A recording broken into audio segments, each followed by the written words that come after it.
교회 사역에 제일 힘든 것이 있다면 저는 개인적으로는 이 공평하게 하는 게 참 힘든 것 같아요. 교회에서는 fair하게 하는 것, fair to everyone, 이게 굉장히 힘든 것 같아요. 이게 어디서 나타나냐면 분배에 fair하게 하는 것이 참 어렵습니다. 여러분, 우리가 새치기 하는 사람 보고 화가 나요. 예? 새치기 하는 사람 화가 나요. 왜 그런 줄 아세요? fair하지 않다라고 생각하기 때문에 우리는 그 fair하지 않으면 굉장히 분노를 하고 자기의 어떤 권리를 빼앗기는 것 같은, 박탈당하는 것 같은 그런 느낌을 갖게 됩니다. 그래서 교회에서는 이 공평하게 하는 것이 아주 중요하다라고 저는 이렇게 생각을 해요. 그래서 가장 어려운 사역이 뭐냐면 구제 사역이 어려워요. Mercy Ministry. 왜냐하면 공평하게 해야 되는데 이게 너무너무나 힘들어요. 그래서 주님께서 모르게 하래요. 공평하게 하려면 완전히 그냥 투명하게 해야 된다고 다 이렇게 보이려고 애를 쓰는데, 그래가지고 구제 사역이 안 돼요. 그리고 오히려 더 잡음이 많이 나는 것을 보게 됩니다. 안 나눠주면 문제가 없어요. 근데 나눠주면 fair하게 해야 돼요. fair하게. 그게 굉장히 쉽지가 않아요. 근데 여러분, 이것이 우리 교회만의 일이 아니라 오늘 읽은 초대교회에도 똑같은 문제가 있었습니다.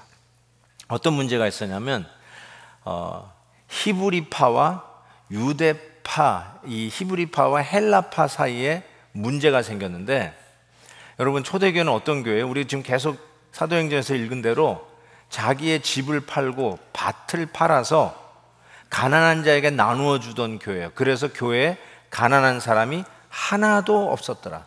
강조한 게 아니라 정말로 하나도 없었기 때문에 하나도 가난한 사람이 없을 정도로 자기의 것을 자기의 것으로 주장하는 사람도 없이 나눠주었던 교회가 바로 이 초대교회의 아름다운 모습이에요. 그런데 이 초대교회에도 역시 파가 생기기 시작했어요. 그게 히브리파와 헬라파가 생기기 시작했어요. 히브리파는 포로 귀환 때 바벨론 포로 끝나고 전부 다 고향으로 돌아온 사람이에요. 그래서 그곳에서 나라를 지키고 우리 모국어를 지키고 우리 자녀들을 우리 이스라엘 사람으로 키워야 되겠다 하면서 굉장히 애국적인 민족주의적인 색채가 강했던 자들이 바로 히브리파라고 할 수 있어요. 그럼 헬라파는 누구냐? 포로 귀환 때 고향으로 돌아오지 아니하고 그냥 해외에 거주했던 자들이에요. 그래서 그 사람들은 헬라 말을 썼어요. 왜냐하면 그 당시 문명권이 헬라 문명권이에요. 요즘 우리의 링구아 프랑카가 영어이듯이 그 당시의 링구아 프랑카는 헬라어였어요. 그래서 다 헬라어를 썼어요. 그래서 히브리파, 헬라파가 생겼는데, 이 헬라파들이 민족 절기에 순례로 예루살렘에 오는 거예요. 유월절, 나팔절, 오순절 이럴 때 오는 거예요. 그래서 예루살렘에 왔다가 이제는 우리가 고향에 올 때가 됐다, 우리가 성전 있는 데 와서 살 때가 됐다 해서 이 해외파들이 이주하기 시작했어요. 그러면서 머물기 시작한 거죠. 그냥 순례 때문에 왔다가 돌아가는 게 아니라 아예 눌러 앉기 시작한 거예요. 그래서 히브리파와 헬라파가 생겼는데, 세상적으로 얘기하면 이 둘은 섞일 수가 없었어요. 그런데 오순절 성령 강림 사건에 교회가 탄생됩니다. 세상적으로는 있을 수 없는 이 물과 기름과 같은 히브리파와 헬라파가 교회 안에서 하나가 됩니다. 그래서 교회는 참으로 신비한 공동체입니다. 교회는 그렇게 출발했습니다. 세상에서는 섞일 수 없는 사람, 같이 밥 먹고 교제할 수 없는 사람, 급이 안 맞고 철학이 다르고 문화가 달라서 이게 어울리는 게 불편했던 히브리파와 헬라파 사람들이 하나 되어서 탄생된 게 교회였습니다. 근데 이 교회가 진행하다가 그 파가 색깔을 드러내기 시작하는데 이런 문제였어요. 이 헬라파의 과부들이 있었어요.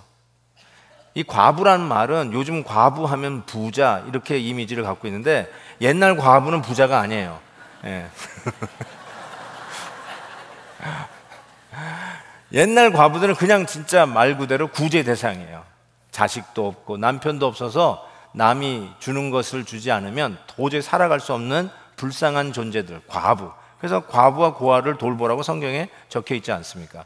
근데 이 과부들인데 일주일에 한 번씩 이 구제를 하는데 금요일에 14끼를 먹을 수 있는 현찰을 줘요.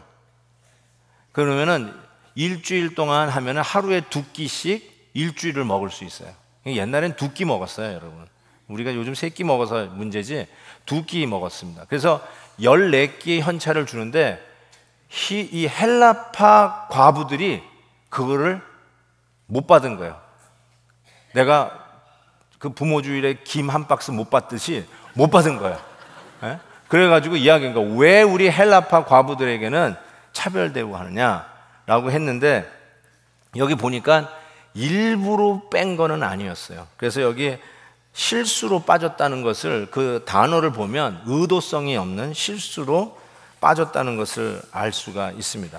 자, 그런데 여기서 이제 보면 이 문제가 발생했을 때 바로 이 12사도, 예수님의 제자였던 이 12사도들이 이 초대교회에 처음으로 발생된 이 문제를 어떻게 해결하는 것을 보면 너무너무나 지금 우리가 배울 교훈이 많고, 그리고 이게 바로 성령이 이끄는 교회에서 가능한 일이었구나 라는 걸 알 수 있어요. 세상적인 시스템으로 교회가 돌아가는 게 아니라 이거야말로 성령이 이끄시는 교회다라는 것을 확인할 수 있습니다. 어떻게 그러냐면요, 이 문제를 딱 받았을 때 첫 번째로 사도들이 뭘 하냐면 내가 해야 할 일이 무엇인가, 우선순위가 무엇인가를 먼저 생각했어요. 그래서 오늘 2절 말씀 보면 우리가 하나님의 말씀을 제쳐놓고 접대를 일삼는 것이 마땅하지 아니하다, 이렇게 얘기했어요. 그러니까 사도들이 뭐 이 일 저 일 하면서 소위 과부하가 걸린 거예요. 오버로드가 걸린 거예요. 그래서 더 이상 일을 할 수가 없는 거예요. 그러니까 모든 일을 다 완벽하게 해낼 수 없는데 분배를 공평하게 할 수가 없었던 거예요. 그래서 이런 번아웃 되고 소진됐을 때 이 사도들이 한 일은, 야, 우리가 뭘 제일 먼저 해야 되지? 우리가 해야 할 넘버 1 잡 디스크립션이 뭐지? 내가 가장 먼저 해야 할 일이 무엇일까? 라고 할 때 보니까 하나님의 말씀을 제쳐놓고 접대를 일삼는 것이 마땅하지 않다. 여기 하나 오해를 하지 말아야 될 것은 접대가 중요하지 않다는 말이 아니에요. 사도들이 야, 나는 말씀을 전하니까 너희들은 허드렛 일이나 해, 이런 뜻으로 한 게 아니에요. 각자가 해야 할 가장 중요한 일들이 있어요. 넘버 1 잡 디스크립션이 있어요. 그 일에 먼저 우선순위를 두고 하라는 것이죠. 그래서 4절에 이렇게 얘기했어요. 우리는 오로지 기도하는 일과 말씀 사역에 힘쓰리라. 어쩌면 여러분보다는 저같이 이렇게 이 목회자에게 훨씬 더 도전이 되는 말씀이죠. 목회자가 기도와 말씀 사역에 힘써야 되는데 바빠가지고 말씀 준비도 못하고 그냥 뭐 이런 회의 저런 회의 있어가지고 그런 회의 쫓아다니느라고 이 주일날 강단에서 말씀을 제대로 준비하지 못해가지고 말씀을 깊이 있게 전하지도 못하고 얄팍하게 전해가지고 성도들도 영적 양식 공급을 제대로 받지 못해서 오히려 이 교회가 영양실조 걸린 교회처럼 건강치 못한 그런 부작용이 일어날 때가 얼마나 많이 있습니까?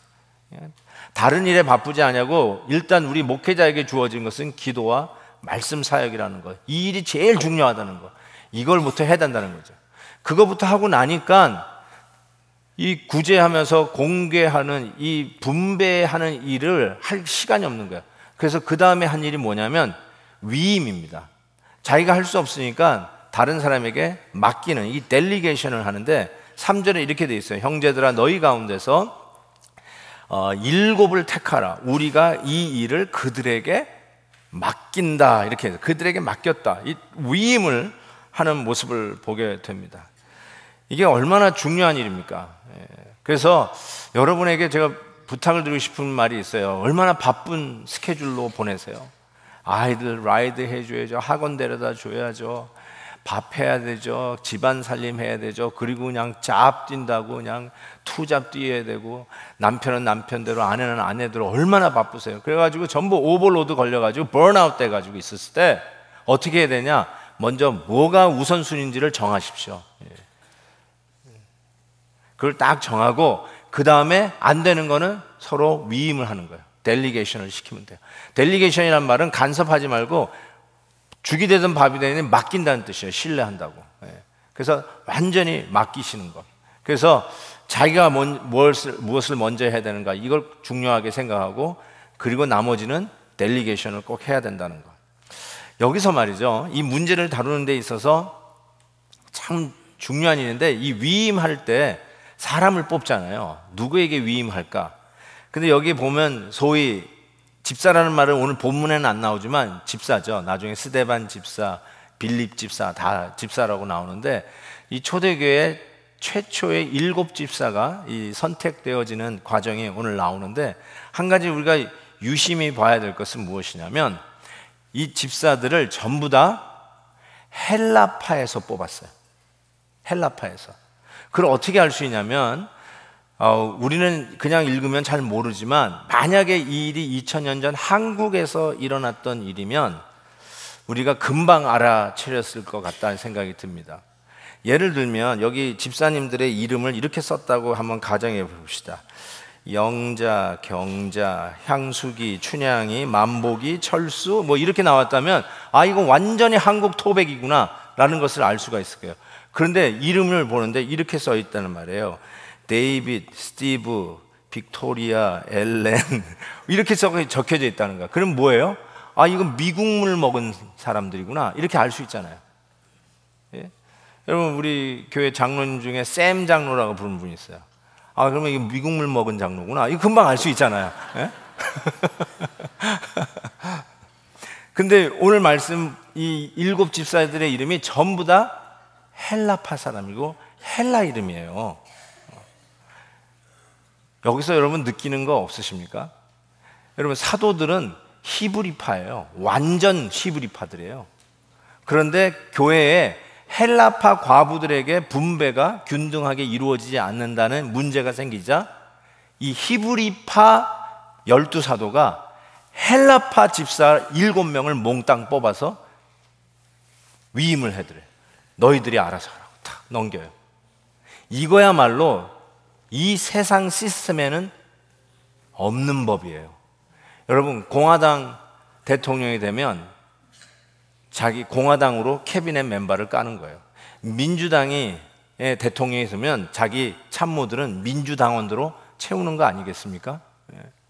자기가 대통령이 되면 자기 고향 출신을 세우는 것, 자기 학교 동창들을 세우는 것, 이거는요 뭐 욕할 수가 없어요. 당연한 거예요. 자기 사람 세우는 거예요. 그게 세상 시스템이에요. 그런데 교회에서 히브리파들이 자기네들에게만 좀 편파적으로 이 분배를 한다라고 하는 이 문제가 생기니까, 헬라파, 그것도 뭐 4대3, 뭐 5대2가 아니라 7대0 전부 다 헬라파에다가 맡겨서 너희들이 이 일을 해결하라. 이것을 보면 이게 성령이 이끌지 아니하면 있을 수 없는 일이에요. 정말 듣도 보도 못한 일들이 교회 안에서 일어나는데 그 중에 이거예요. 참 이런 것이 지혜가 아닌가 싶어요. 많이 전 생각합니다. 아, 이렇게 교회 일은 이렇게 해야 되겠구나, 성령께서 주시는 지혜대로 해야 되겠구나 라는 생각이 들어요. 어버이 주일날 일부 부모님들은 김을 다 받았거든요. 그래서 내년에는 2부 안내원들이 일부 부모님에게 나눠주고 일부 안내원들을 2부 부모님에게 나눠드리게 해야 되겠다, 이런 생각도 해봤어요. 왜냐하면 일부 교인들은 일부만 챙기는 버릇이 좀 있거든요. 우스갯소리를 하는 얘기예요. 그러니까 그런 생각을 할 수 있다는 게, 이게 성령이 이끌지 않으면 있을 수 없는 일이에요. 다 자기 사람 세우죠. 자기 동양 사람 세우죠. 자기 지방 사람들 세우죠. 자기 학교 출신들 세우죠. 손이 안으로 굽는다고 그렇지 않습니까? 근데 세상에서는 그거 문제 삼지 않아요. 근데 교회는 헬라파에 문제가 있다니까 헬라파 사람들을 세워서 문제를 해결하게 하는 이 지혜를 보세요. 이게 바로 성령이 이끄는 교회의 모습이라고 저는 생각합니다. 근데 한 가지 더 생각해 볼 게 있어요. 헬라파 사람이라고 무조건 뽑은 건 또 아니에요. 이게 헬라파에 문제가 있으니까 헬라파 사람 너희들이 해결하는 게 아니라 여기에 헬라파 사람 중에서 어떤 사람을 뽑았는지를 오늘 성경이 밝히는데 이것 또한 우리에게 시사하는 바가 참 큽니다. 첫 번째로 어떤 사람을 뽑았냐면 너희 중에서 among you, 너희 중에서 뽑으라고 그랬어요. among you. 이 일에 관여된 자들, 우리 안에서 뽑으라는 거예요. 밖에서 가지고 오지 말라는 거예요. 아무것도 모르는 밖에서 가지고 오지 말라. 우리 책임져야 할 사람들 안에서 뽑으라는 게 굉장히 의미가 있습니다. 여러분, 사도 가룟 유다의 자리를 뽑기 위해서 마띠아를 뽑잖아요. 이 마띠아를 뽑을 때도 너희 안에서 뽑았어요. 예수님의 제자들 속에서 뽑았어요. 즉 예수 그리스도의 부활을 친히 눈으로 목격한 자 중에서 뽑았어요. 밖에서 뽑는 게 아니에요. 너희 안에서 이 일에 책임지고 이 일에 몸 담은 사람들 중에서 뽑으라. 두 번째는 우리 번역상 한국말은 뒤에 나왔지만 원래 오리지널 성경을 보면 이게 두 번째로 나왔어요. 그 두 번째가 뭐냐면 칭찬받는 사람을 정해서 뽑으라고 그랬어요. 칭찬받는 사람. 그래서 ESB에 보면 man of good repute 이렇게 돼 있어요. 킹 제임스 버전에는 man of honest report 이렇게 돼 있어요. 그러니까 사람들로부터 좋은 리포트가 있는 사람, 평가를 아주 좋게 받은 사람, 좋은 reputation, 명성이 난 사람, 그런 사람들을 뽑으라는 거예요. 여러분 참 이거는 교회 안에서만 아니라 여러분의 일터에서도 이 reputation, 리포트는 받아야 돼요. 교회에서는 집사님이라고 열심히 일하는 것 같은데 직장에 가가지고는 아주 험악하게 동료들하고 맨날 싸우기나 하고 막 이런다. 그러면 절대로 교회 리더십에 들어오시면 안 돼요. 좋은 리포트를 가진 자들이 들어와야 돼요. 교회에서는 열심히 쓰레기도 줍고 교회 청소도 잘하는데 집에서는 그냥 완전히 막 더럽히고 그냥 완전히 그냥 양말 아무데나 벗어놓고 막 설거지도 안 하고 쓰레기도 안 비우고 그러면 절대로 교회 리더십에 들어오면 안 돼요. 왜냐하면 집안과 교회 생활이 이중적이에요. 웃는 사람들 다 회개할지어다. 교회에서는 잘 섬기는 것 같은데 집에서는 와이프를 때린다. 와이프 beaters. 저는요 정말로 와이프 때리는 남자들하고는 일하고 싶지 않습니다. 제가 이 얘기를 했더니 일부 성도님들이 나와가지고 하는 말이 목사님 요즘은 남편들이 맞아요. 그래서 내가 말씀드리는데 남편 때리는 여자하고도 일하고 싶지 않습니다. 정말 칭찬받는다는 거예요. 참 중요한 말인 것 같아요. 근데 이 칭찬받는다는 이 헬라어 단어가 또 하나 제게 가르쳐 준 거는 이 칭찬받는다는 이 헬라어 단어가 증인이라고 하는 말을 쓸 때 쓰는 단어를 썼더라고요. 증인. 그러니까 다른 사람들이 증인이 되어서 저 사람은 괜찮은 사람이야. 저 사람은 정말 믿을 만한 사람이야. 이런 리포트를 받는, 칭찬받는 사람이어야 될 뿐만 아니라 again, 이 증인이 언제 쓰느냐면 예수 그리스도의 증인. 오직 성령이 너에게 임하시면 예루살렘과 온 유대와 사마리아와 땅 끝까지 내 증인이 되리라 할 때 그 증인, 그 단어거든요. 그러니까 교회 리더는 누구냐면 그리스도를 증거할 수 있는 사람들이에요. 다른 사람들에게 괜찮은 사람이라고 증거를 받는 사람일 뿐만 아니라 본인도 예수 그리스도를 증거할 수 있는 사람들. 평생 교회를 다녔지만 한 번도 예수를 전해보지도 못한 사람들. 장로가 안수 받았음에도 불구하고 한 번도 복음을 남에게 전해보지도 못한 사람은 절대로 교회 리더십에 들어오서는 안 된다는 거예요. 왜요? 그게 자격이에요. 칭찬받는 사람, 받을 뿐만 아니라 예수 그리스도를 칭찬할 수 있는, 증거할 수 있는 사람이 교회 리더십에 들어왔다는 사실이에요. 이게 너무너무나 중요한 말이에요. 저는 이 원칙을 꼭 지키려고 애를 씁니다. 저희 교회도 귀한 일꾼들을 세울 때마다 반드시 이 레코멘데이션을 꼭 받습니다. 그런데 이걸로 끝나지 않아요. 세 번째가 있어요. 그게 무엇이냐? 이렇게 되어 있어요. 성령과 지혜가 충만한 자라고 되어 있습니다. 이게 마지막 카테고리예요. 이게 무슨 뜻이냐면 1번, 2번이 통과돼도 3번이 아니면 아닌 거예요. 그래서 이게 중요해요. 성령과 지혜가 충만한 자가 누구냐면 광신자가 아니에요. 성령 충만해가지고 아멘, 할렐루야 이런 사람이 성령 충만한 사람이 아니에요. 지극히 정상적인 사람, 지극히 사리 분별이 정확한 사람, 그러면서 하나님의 뜻이 어디 있는지를 분별할 줄 아는 자가 성령이 충만한 자예요. 여러분 1번, 2번은 세상적인 이력서를 가지고도 뽑을 수 있어요. 세상적으로 보니까 뭐 하버드 비즈니스, 유펜 월튼 스쿨 나왔어요. 경영이 탁월해요. 그리고 회사를 운영하셨는데 굉장히 잘하셨어요. 야, 저런 분이 우리 교회 보드 오브 트러스트로 들어오면 최고겠다. 그래가지고 레커멘데이션 받아가지고 교회 리더십으로 혹 들어올 수 있을 거예요. 아, 목사님 저분이 우리 교회 이사진으로 들어오면은 아마 우리 교회가 아주 대단해질 겁니다. 보세요, 뭐 와 대단하네. 그렇게 데려올 수 있을 거예요.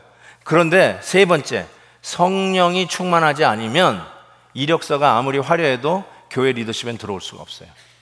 왜 그러냐면 교회는 1등 하려고 하는 공동체가 아니에요. 교회는 최소한의 투자로 최대의 이익을 누리는 집단이 아니에요. 때로는 손해를 보더라도, 때로는 교회의 버짓에 컷이 들어와더라도 가치 있고 의미 있는 하나님의 일들을 위해서 내려놓을 줄 알고 희생할 줄 아는 공동체이기 때문에 그래요. 아니면 어떻게 내 재산을 팔아서 교회 앞에 내놓습니까? 어떻게 내 귀한 것을 내놓고 공개하는 일을 할 수 있습니까? 성령이 충만하다는 말은 세상적으로 아무리 화려해도 하나님의 뜻을 분별할 줄 아는 지혜가 있는 자, 그 자가 바로 성령으로 충만한 자인데, 바로 그런 자들이 교회 리더십에서 처음으로 사도들로부터 위임을 받은 이 헬라파 집사들이 바로 성령이 충만한 자였다는 것을 보게 됩니다. 참 이런 걸 우리에게 정말 많은 것을 시사합니다. 여러분, 우리 가운데 저는 우리 교회 많이 생각하면서 말씀 준비했어요. 우리에게 파가 있을까? 얼핏 떠오르는 건 없어요. 성가대 파가 어쩌면 있을 수도 있어요. 솔직하게 성가대 파, 우리 성가대 사람 밀어주자, 뭐 이런 거 있을 수 있을 것 같아요. 근데 여러분, 우리 교회에 파가 있나요?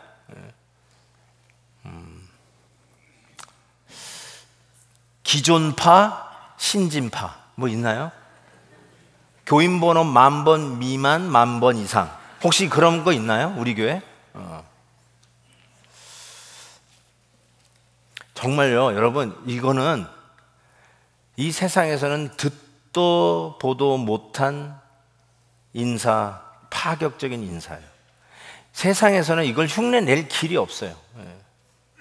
근데 교회에서는 서로가 달라도 이게 틀린 게 아니라는 것이 이해가 돼요. 왜요? 복음의 본질이 그런 거예요. 히브리와 헬라가 문제없이 한 교회의 교인이 될 수 있었던 것이 가장 처음으로 태어난 교회의 모습이었어요.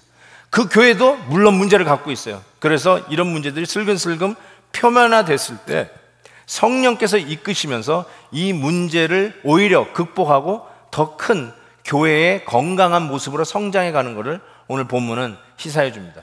이거를 해결하니까 7절에 뭐라고 나옵니까? 뭐라고 해요? 하나님의 말씀이 점점 왕성하여 예루살렘에 있는 제자의 수가 더 심히 많아지고, 그 다음에 요거요, 허다한 제사장의 무리가 이 복음에 복종하니라. 제사장이 누구예요? 가장 교회를 핍박한 기득권자들. 성전 제사를 통해서 모든 부와 권리와 정치적인 그 upper hand를 가졌던 자들이 바로 이 제사장들 아닙니까? 이 제사장들이 자기네들 시스템에는 한 번도 보지 못했어요.